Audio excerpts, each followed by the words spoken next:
Ini adalah pembelajaran analisa teknikal dari nol yang bisa kalian gunakan di instrumen finansial seperti saham, kripto, dan juga yang lainnya. Dan gue mau ngingetin agar hati-hati terhadap penipuan yang ada di Telegram. Kalau misalnya kalian disuruh transfer-transfer dengan mengatasnamakan gue, itu harap hati-hati karena itu adalah penipuan. Jangan sampai kalian melakukan transfer. Dan juga kalian bisa subscribe channel ini kalau misalnya kalian merasa channel ini bermanfaat untuk kalian. Dan juga bantu like video ini dan juga share ke teman kalian yang lain. Nyalain notifikasinya, loncengnya dinyalain supaya kalau misalnya gue update video kalian bisa langsung dapat notifnya. Oke? Selamat belajar dan semoga bermanfaat.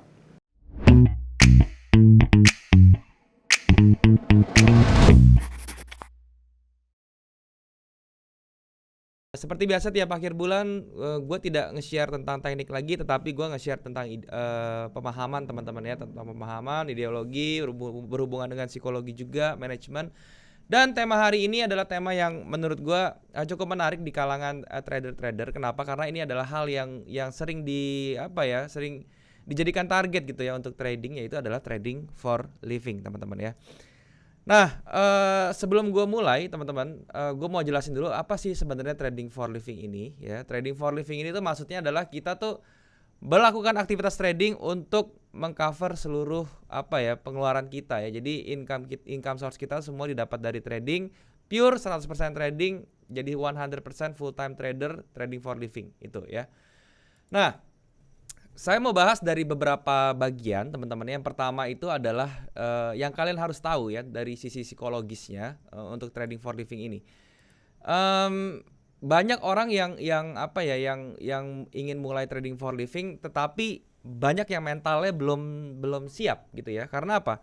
Pertama, kalian harus tahu kalau misalnya kalian mau trading for living itu kalian harus memiliki mindset yang benar. Itu yang pertama ya. Jadi sangat berbeda sekali kalau misalnya kalian mau menjadi trader, apalagi mau trading for living, itu berbeda sekali dengan kalian mau trading tapi part time gitu ya. Kenapa? Karena kalau trading for living ini dari sisi mentalnya teman-teman itu akan menjadi lebih berat ya. Kalian akan dihadapkan dengan trading ya, trading. Kemudian kalian juga ini berkolerasi tradingnya ini dengan yang namanya kebutuhan ya. Kebutuhan atau needs ya. Ini yang kalian harus pahami dulu ya.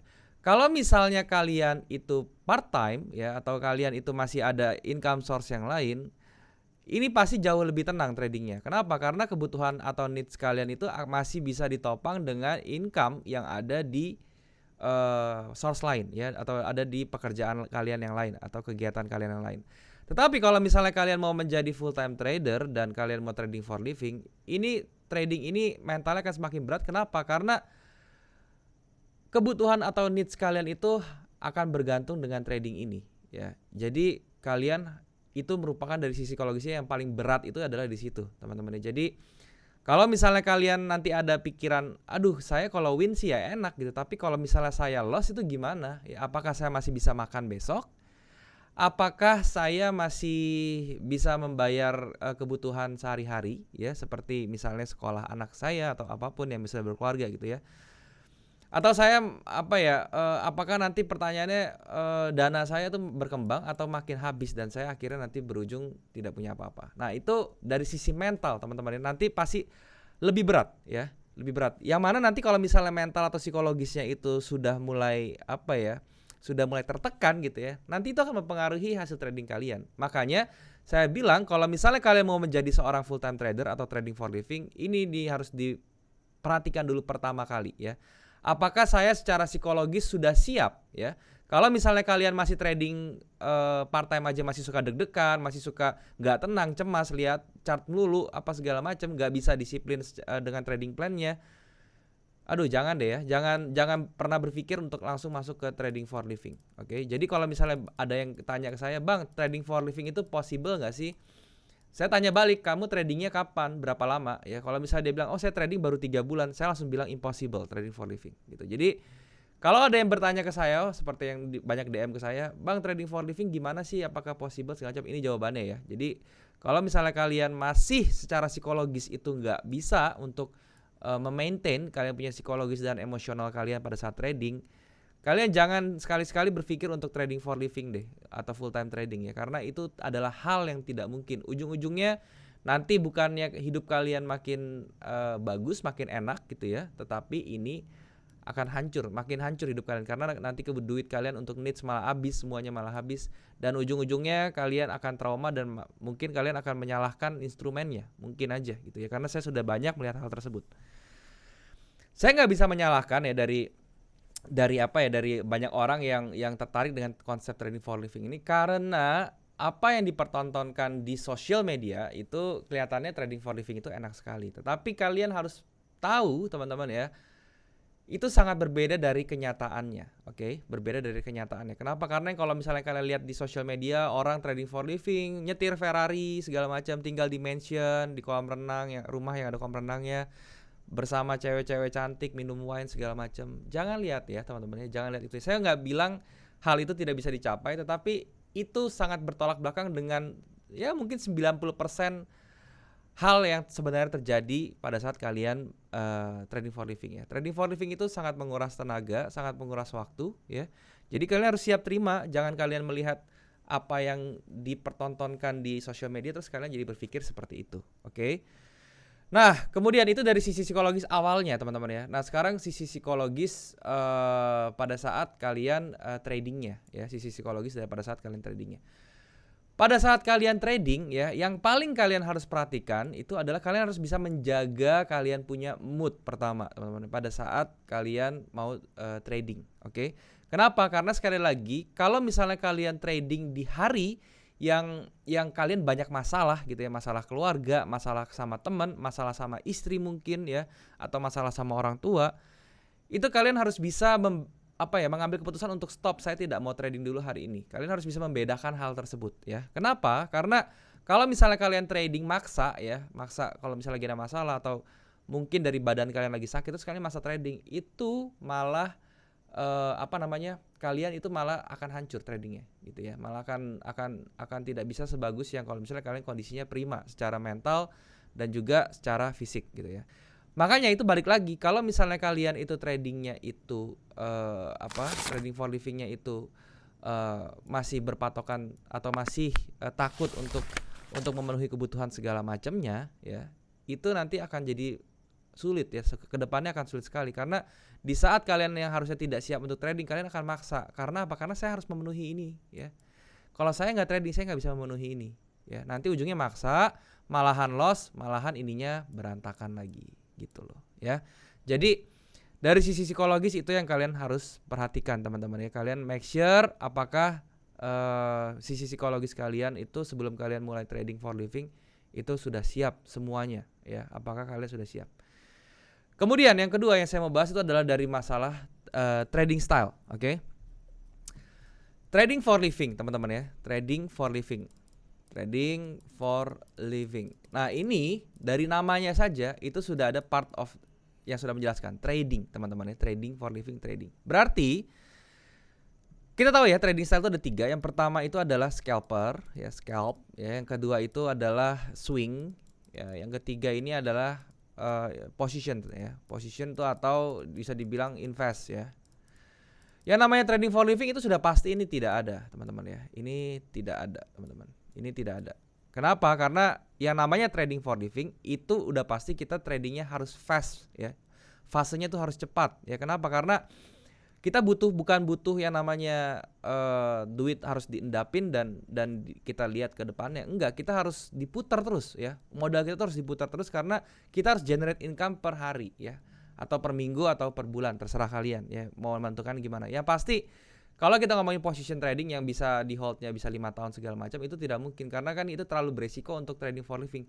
Kecuali teman-teman ya kalian punya dananya itu misalnya ya ratusan miliar atau puluhan miliar deh ya, terus sekali kalian trading position trading sekali kalian out itu misalnya bisa 30%. Ya itu kalau 30% dari 50 miliar aja udah berapa miliar gitu ya. Dan itu kalian bisa pakai untuk biaya kalian sehari. Mungkin seperti itu bisa.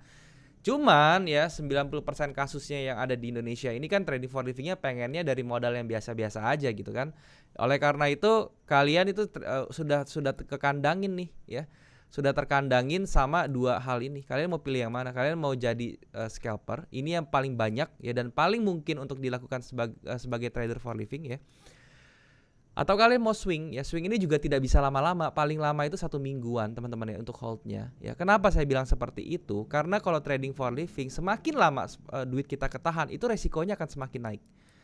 Kenapa saya bilang begitu? Karena ya tidak ada yang bisa melihat atau tidak ada yang bisa memastikan bahwa dalam waktu time frame 1 minggu uang saya lebih aman daripada saya scalping. Semakin time frame-nya kecil, teman-teman ya, semakin uang kita ketahannya itu kecil, resikonya sudah pasti akan semakin turun, teman-teman ya. Karena apa? Karena kita tidak kena variabel resiko di antara time frame yang besar ya. Jadi misalnya gini loh, kalau saya trading 1 jam, berarti time frame resiko saya untuk yang variabel eksternal seperti adanya news yang nggak jelas tiba-tiba ya apa segala macam kejadian di dunia ini yang tiba-tiba bisa menggerakkan harga secara gila atau secara volatile gitu ya, itu dalam 1 jam kayaknya kemungkinan lebih kecil daripada dalam waktu 1 minggu ya. Bisa aja kalau kita tahan 1 minggu ternyata di hari ketiga itu ada bom ya, ada bom besar, terus kalau nggak ada tiba-tiba siapa gitu ya yang punya apa segala macam yang berpengaruh tuh melakukan kebijakan seperti apa, itu lebih besar kemungkinan daripada kita scalper. Oleh karena itu saya pribadi kalau saya menurut pengalaman saya ya setelah saya menjalankan hal ini, kalau misalnya kalian mau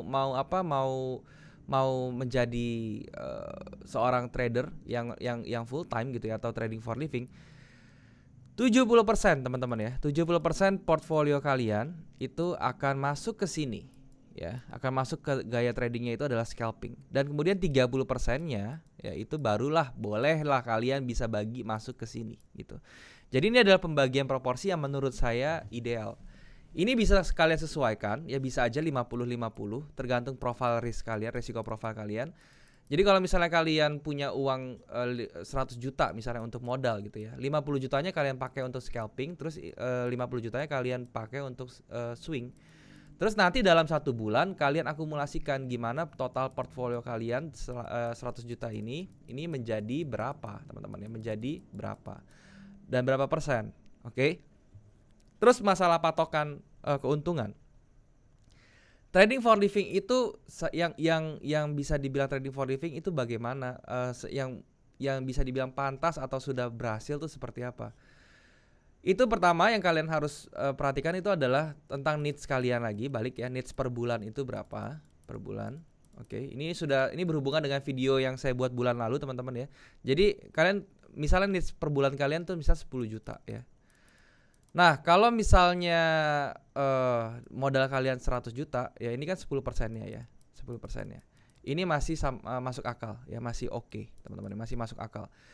Kalau misalnya kalian itu batasnya itu adalah menurut saya trading for living itu kalau misalnya dia masih di bawah 20%, teman-teman ya, itu masih bisa achieve. Tapi kalau misalnya di atas 20%, itu sudah sangat sulit, teman-teman ya, per bulan, oke? 10% saja itu sudah lumayan sulit ya.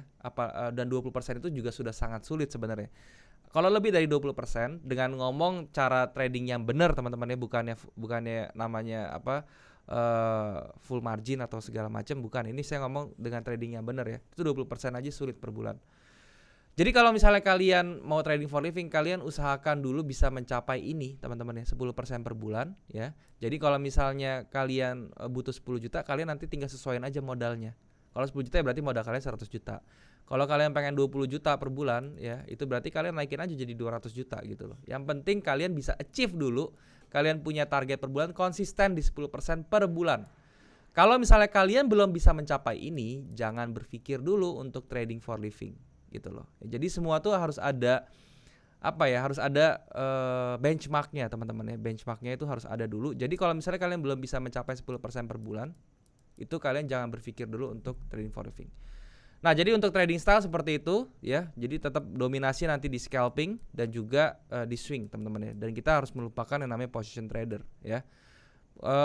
Dan juga kalau misalnya menurut saya kalau misalnya kalian mau main seperti ini, peletakannya salah instrumen ya. Jangan di forex kalau misalnya kalian position trading, tapi lebih ke instrumen yang lainnya. Seperti itu. Itu untuk trading style-nya begitu ya. Kemudian dari manajemennya teman-teman, dari manajemennya yang pertama itu adalah yang kalian harus tahu, kalian harus bisa namanya risk management ya. Harus bisa paham risk management itu maksudnya apa ya. Kalian harus tahu seberapa besar profil resiko yang bisa kalian terima ya. Jadi kalian harus mengenal sendiri di diri kalian dulu, seberapa besar sih resiko yang bisa saya terima ya, atau seberapa besar yang drawdown yang saya bisa harus terima untuk dalam 1 bulan. Karena gini, yang namanya trading for living itu kan kita fast moving teman-teman ya, fast moving, dan kita harus tahu juga, harus paham, jangan terlena ya kalau misalnya marketnya turun terus dan modal kita kena drawdown. Kita harus tahu kapan berhentinya ya, karena ini harus sangat-sangat ketat, kita tidak bisa main-main ya. Contoh ya, drawdown yang saya buat itu 10 sampai 20% dari modal. Jadi once bulan ini saya lagi scalpingan gitu ya, terus modal saya sudah ke drawdown segini, saya stop teman-teman ya. Saya stop untuk trading pada saat tersebut ya. Jadi saya kalau misalnya udah ke drawdown seperti ini, mendingan saya belajar dulu ya, saya refresh lagi segala macam. Nanti seminggu kemudian atau berapa waktu kemudian baru kita mulai trading lagi. Jadi risk management itu pertama risk profile dulu yang kita harus simpan. Risk profile itu kita adalah high risk, kemudian ada low risk dan juga ada medium risk. Itu kalian harus tahu dulu kalian masuk yang mana. Kalau high risk itu resiko yang kalian terima itu bisa dari 6 sampai 10%, kemudian kalau medium risk itu 3 sampai 6%, kalau misalnya low risk itu di bawah 3% ya. Kalian harus bisa terima dulu sekali trading itu teman-teman ya. Maksudnya per trade itu adalah resikonya segitu. Cuman begitu pas trading itu kalian bisa sudah kena batas drawdown-nya ya, dari total modal itu kalian sudah berkurang berapa ya, kalau saya patokannya 10 sampai 20%, itu kalian harus bisa stop diri kalian untuk trading. Jangan kalian maksa, jangan kalian dendam ya, jangan kalian panas segala macam, itu harus di stop ya. Yang kedua teman-teman, dari money manajemennya itu kalian harus bisa membagi, yang tadi saya bilang sesimpel misalnya kalian bisa bagi aja modal kalian nih. Jadi kalau misalnya kalian punya 100 juta, bukan berarti 100 juta semuanya ini langsung kalian tumplekin di satu akun terus kalian tradingin. Enggak teman-teman ya, kalian harus bisa bagi juga nih. Kalian mau masuk ke akun scalpnya tuh berapa ya, ke akun swing trade-nya itu berapa gitu loh. Oke. Dan dari scalpnya ini juga nanti kalian harus bagi lagi, saya mau lotnya tuh berapa per trade-nya. Ya lotnya berapa per trade, terus yang di sini juga lotnya tuh berapa. Karena gini, lot scalper itu dengan lotnya swing itu pasti berbeda. Scalping ini lotnya pasti masih lebih besar, dan si swing ini pasti lotnya jadi lebih kecil gitu ya. Jadi ini money management kalian harus bisa ukur. Karena apa? Karena kalau misalnya kalian sudah bisa mengukur, ini adalah yang paling penting dalam trading for living teman-teman. Money management itu yang sangat-sangat penting dalam trading for living ya. Jadi porsinya dia harusnya kalian bisa lebih mengerti tentang si money management ini ya. Gimana caranya kalian menempatkan posisi uang kalian untuk trading, dan kalian harus berpikir kalian mau ambil berapa per bulan untuk kalian menutupi kebutuhan hidup, dan kalian harus bagi lagi untuk yang namanya akun kalian tuh berkembang. Sehingga nanti makin kelamaan akun kalian makin berkembang, dan pada one point gitu ya, atau satu titik itu kalian akan merasa oke, ini saya punya equity dan balance itu sudah sangat besar, dan juga saya sudah bisa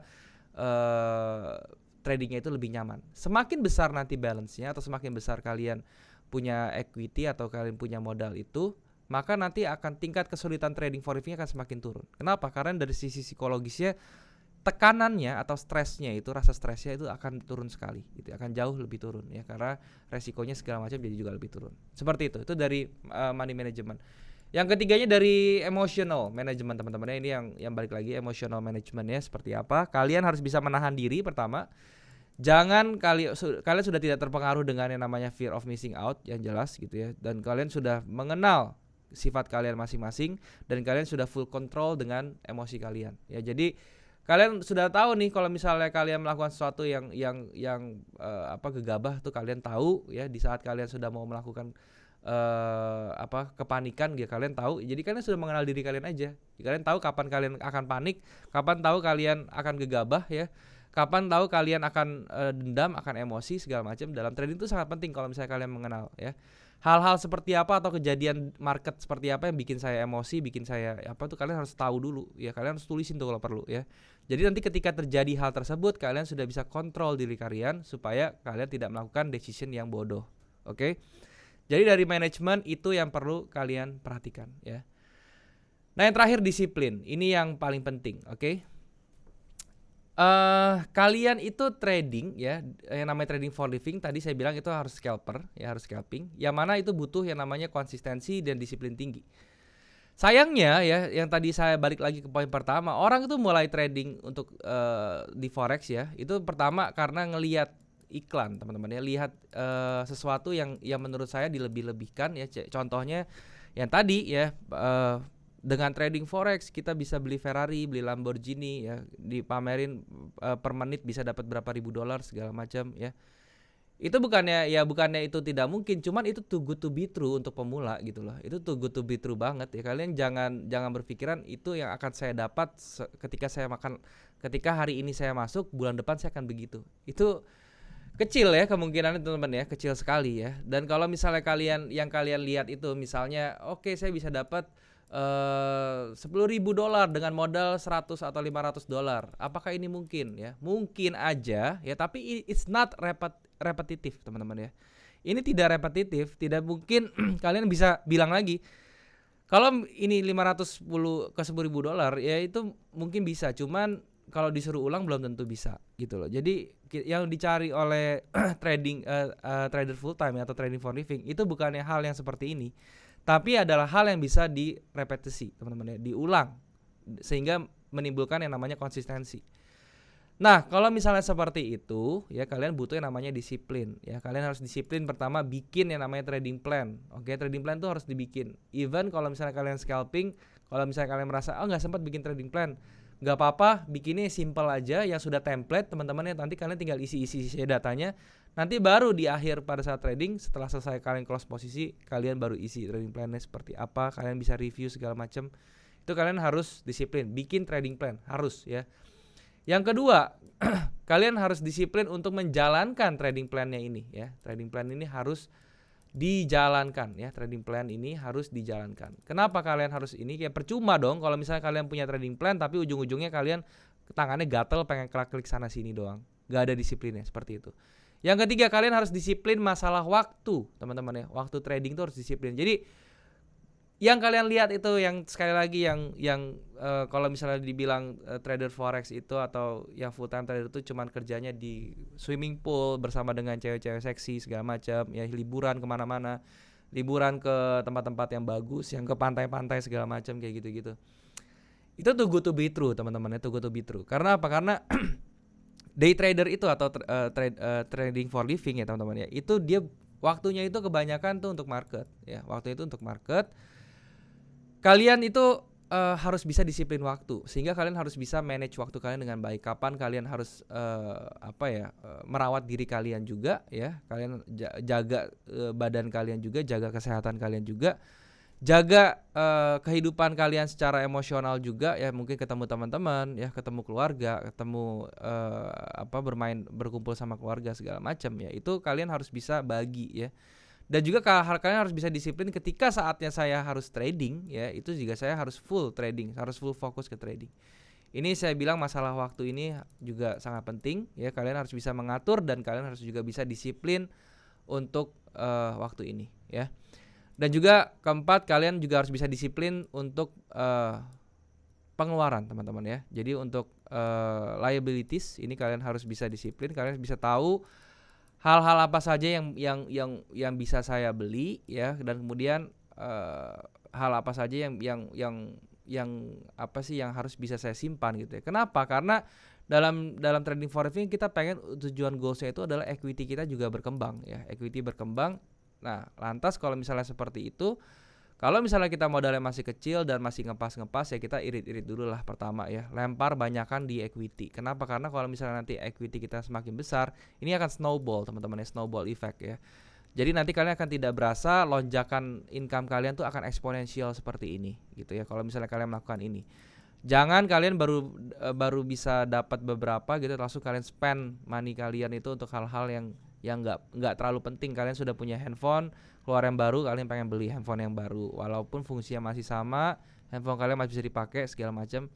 Ya itu masih bisa ditahan lah, karena kita harus berpikir ini dulu nih, equity kita harus gede dulu ya. Jadi kalau misalnya equity kita semakin lama semakin besar, ini akan snowball effect-nya akan muncul.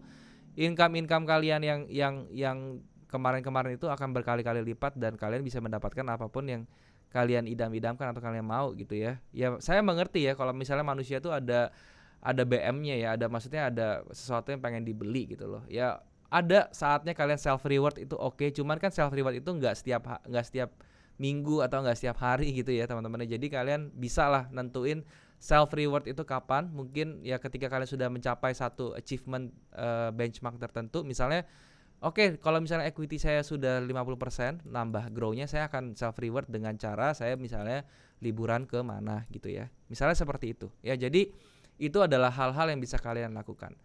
Intinya teman-teman tentang trading for living ya. Pertama, kalian itu jangan berpikir yang too good to be true yang kalian lihat di mana-mana ya. Trading for living itu adalah sesuatu hard work yang benar-benar kalian build dari awal ya, yang nantinya tuh bisa sukses atau bisa enggaknya itu tergantung kalian sendiri gitu ya.